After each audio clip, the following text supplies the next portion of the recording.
In a world where a man's wife has left him without dinner, he must travel the Kentuckiana jungles of his backyard, using only his trusty steel, the finest backpack, and a trap he bushcrafted at Walmart. He must find sustenance or die.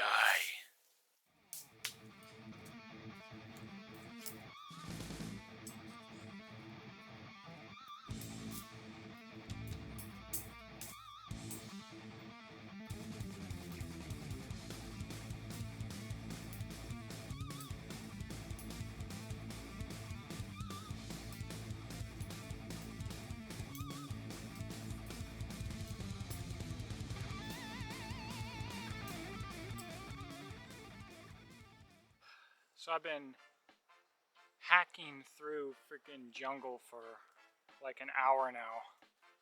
I'm like shaking, sweating profusely. So it's like 90 degrees, but it rained all morning. But we did just get done with a drought.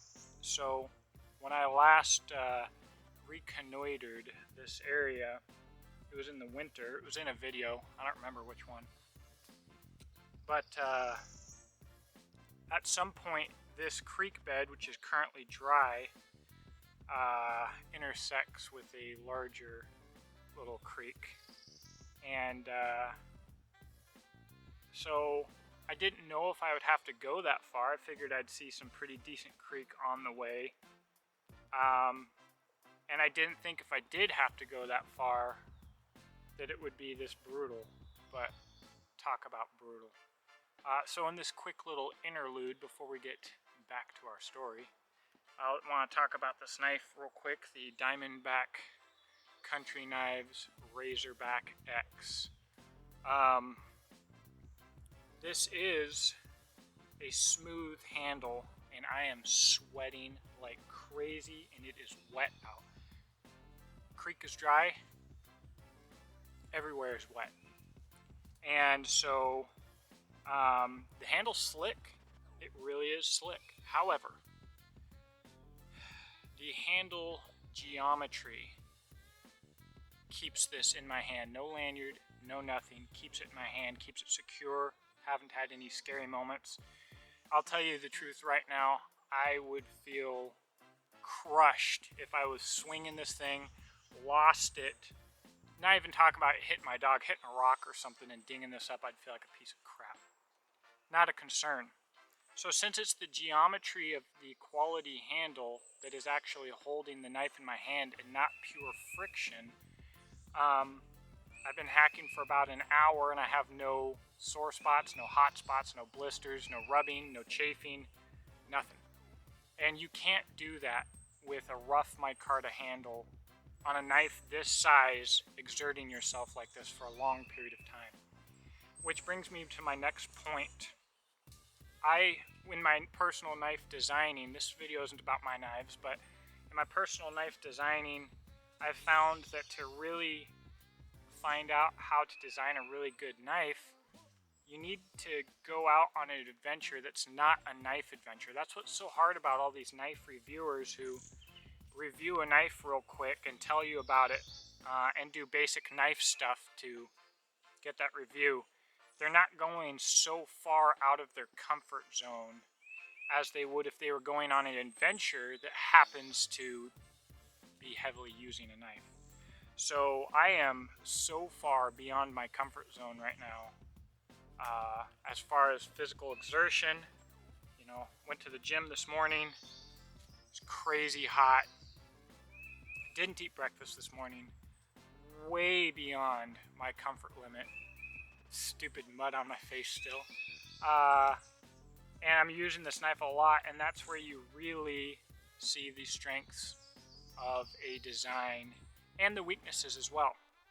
So you guys, if you're a subscriber and you've already watched me talk about this knife, you already know it's pretty awesome for what I'm doing. And the main part of this test, we're going to be testing strength, and I'm going to be beating the absolute dog piss out of this knife. Because the last one, the edge geometry, Bobby, I told him I like thin edges. He likes doing thin edges. On a knife this size, we went a little bit too thin. I destroyed the edge. So what he's doing is dialing in his custom knives to be as thin as they can be while still being basically indestructible. And so, you know, again, my testing is still showing work in the kitchen, work as a machete. This knife wouldn't work as a machete like this with this length without this edge geometry. It just zings through stuff. It just chops so amazingly. But, you know, we're going to make sure it's thick enough to take a beating when you're working with hardwoods in an austere environment trying to get a fire.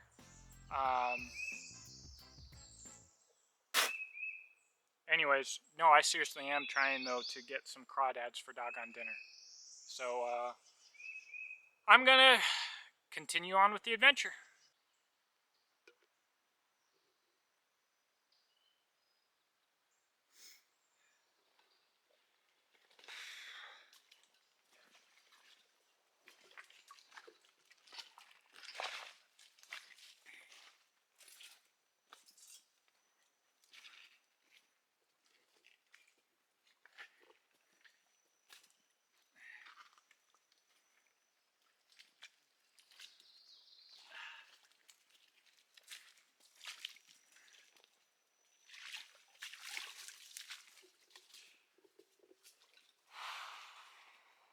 There are fish. There are fish in here, which is exciting.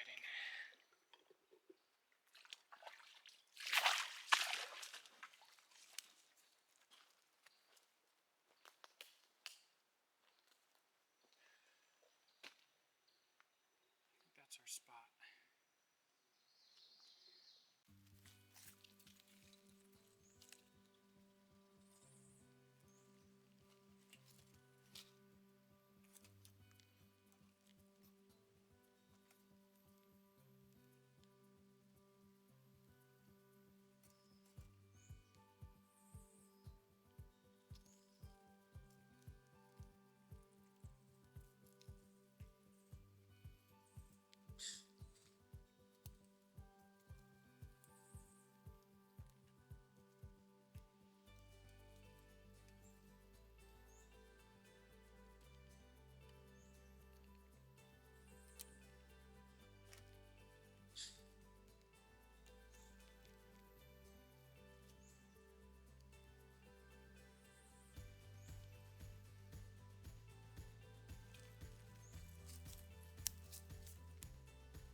So, you know, I was in the boot camp for Alone Season 2 on the History Channel, and I didn't make the cut, I think, because Justin Vidito was the better man, probably, at least the more marketable, but probably the better man. But in this boot camp, they taught us a lot about telling a story, and I thought, oh man, you know, even if I don't get chosen, I'm going to be able to take this home with my channel and use it and tell a better story. And part of the problem with that and why that hasn't happened is I don't view what I do as telling a story. I'm showing people to the absolute best of my ability the God honest truth of what I'm doing, what's what, you know what I mean? But I could do a better job of this, and I think it's time to incorporate that. And I was mentioning the adventures earlier and the importance with using knives in adventures, and I'm going to start doing that. You know, my most important knives are going to get their own adventures like this, and that will be incorporated into reviews. I always did adventures, but it just wasn't as knife focused and I'm going to do that. I'm going to choose adventures that are very knife focused. But anyways, earlier today I called my wife, and I was like, this is not going well. And I was like, look, if I go to where the creek links up and there's not even water or much water, I don't think I'll even do this. I'll just go home and we'll call it a failed adventure. And if you're familiar with this channel, I've had failed adventures that I shared with you guys. But I think this will work. We've got fish in here. It's way more dry than it should be, but Lord willing, we've got hungry crawdads, and I've got some dog and some cat food in the trap that hopefully they will be interested in eating. Hopefully it's deep enough, and hello buddy. I don't know what I'm doing. This is my first time trying to trap crawdads. I've read a little bit online. I bought the cheap little trap. But I'm gonna learn, because crawdads are kind of like nature's perfect food, let's be honest. Now earlier, I had said that I was getting dinner. That was my intention. The wife will be leaving. And it was my intention to get crawdads, pull them out, eat them for dinner tonight. Plans have changed. I'm going to leave this in overnight, which I think is typically what you want to do anyways. I was just going to chill here for maybe a few hours, maybe listen to an audiobook, relax. But now what I'm going to do is I'm going to head home. I'm going to buy a pizza. I'm going to eat the whole pizza. And I'm going to come back here early in the morning and see what we have. I would hate to tromp out here or go back and then tromp back here just to not have crawdads or whatever. No, I'm getting a pizza. So I'm actually going to leave my Hidden Woodsman day ruck here. No reason to haul it back home and then haul it back here. I think the chances of anybody being here are as close to zero as possible. But if they are, hopefully the Cryptek camo is good enough so they don't notice it, because I am leaving some stuff in there. So I'd rather not lose that. Now, I just noticed my adventure that I did here before was right over here, because check this out. Got a building over there. It's an old water pump house, and I explored it in that previous video. If I remembered what that video was, I'd tell you. But it exists. I know it exists, and maybe if one of my subscribers tells, oh, hey, look at that hummingbird. Oh no, it was my, okay, I'll put a link in the description box above here. It was a video testing my Air Force pilot survival knives. So I'll put a link to that. That was fun. Anyways, I'm gonna head back. And honestly, the worst part of this whole trip, besides the heat, is this tripod. So if you know of a good lightweight tripod that folds up really compact and then gets really tall and doesn't weigh like 16 pounds like this piece of crap does, hit me up. But anyways, I am going back to the house to get a shower, get some pizza. Peace! It's the next day, which is probably obvious, and I'm walking my way back to the crawdad trap, which I guess is also probably obvious. And I've hacked a couple more things down today with the Razorback X, and my wrist and forearm are just not having it. I am brutally sore from the hours of work that I did with this knife. And so I was talking about its use as a machete, and I'll certainly stand by that. But what it brings to mind, I'll do a whole video about this, is what a one-tool option actually is. If you've heard the term probably heard it in reference to an axe or a knife, but the idea is one tool that is very versatile and can do a large myriad of tasks. And whenever the topic's brought up, somebody gets really offended and goes on a tirade about how a one-tool option doesn't exist for a few assumptions. One thing that you hear them say is that there's no one tool that's best for everything. Nobody ever claimed that one tool was best for everything. Bobby at Diamondback Country Knives never claimed that his Razorback X would be the best machete, or actually anything about it being used as a machete at all. That's just what I've been doing, but it's a very versatile tool that allows me to do that. So hopefully you can see just how thick a lot of this is. Anyways, so is it the ideal machete? No, but clearly it can do it. So the idea of a one-tool option is just the most versatile tool that you can have. And the other thing that people will say is you should never carry out just one knife or just one fire starting device or whatever. That's foolishness. I agree. How about make every tool a one-tool option? You know, carry versatile tools, because there's almost nothing that you could need to do with a knife that I couldn't do with this Razorback X if I needed to. And the same's not true for all knives or all sizes of knives.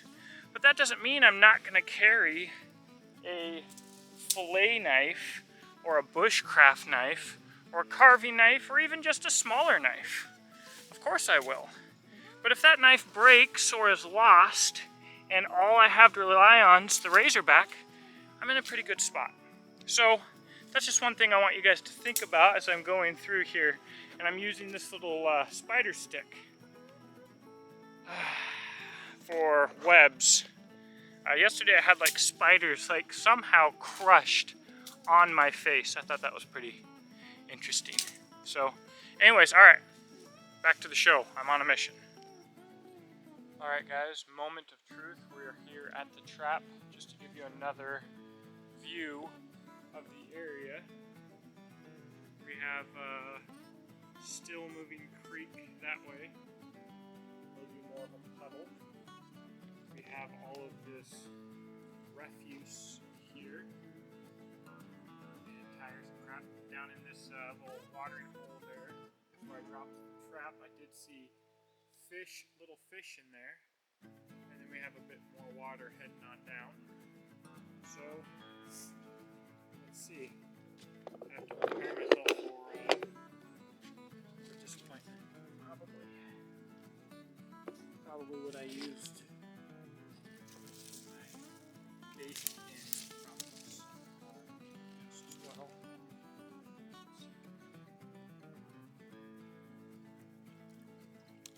Nada. That looks like one. Nope, that's just junk.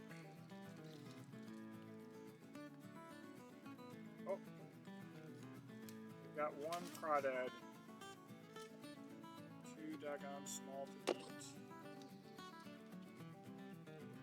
Obviously, I'll let him go and drop the dog and cat food back in. See you, little buddy. Some food. Usually, when you fail, there are multiple reasons. I'm guessing that I need a better bait, better way to give the bait. I know there are little bait boxes out there. Maybe a little bag that could air out a little bit better would have been better. And probably a better spot. Probably all of this hike out here was a wasted effort. However, that doesn't mean I'm not going to do it again. I'll get some better bait, I think. A better bait box. Clear this area out a little bit more. Explore it a little bit more. I wish there wasn't so much trash everywhere, but it is Kentucky. Explore it a little bit more, and I think maybe when the water levels rise, maybe we can have some better luck. Maybe when there's more fish, more stuff. I do believe that a lot of your crawdads are subterranean. Like we got some decent sized fish in here. When I say decent size, I mean like for crawdads. Just saw a bigger one. Anyways, so even if it appears that there's not much water, and you don't find any crawdads, it's still possible that there's a bunch of crawdads underground. And in the Mammoth Cave area, we have the most extensive cave systems in the world, discovered cave systems. So all underground here is all underground rivers and creeks and caves and stuff like that, just chocked full of crawdads that will come up to eat. So I think I'll try this again with different food, and I'll also try some other spots. I'm pretty excited about it. I won't chalk this up to a complete failure. As long as I learn and do better next time, it's not a complete failure. I think that's all we got, guys. You know, the Razorback X performed phenomenally. The Hidden Woodsman pack obviously performed phenomenally. And the other thing I want to do is when we get more water in here, I know there's fish, bigger fish. I want to bring a little micro fishing setup down here.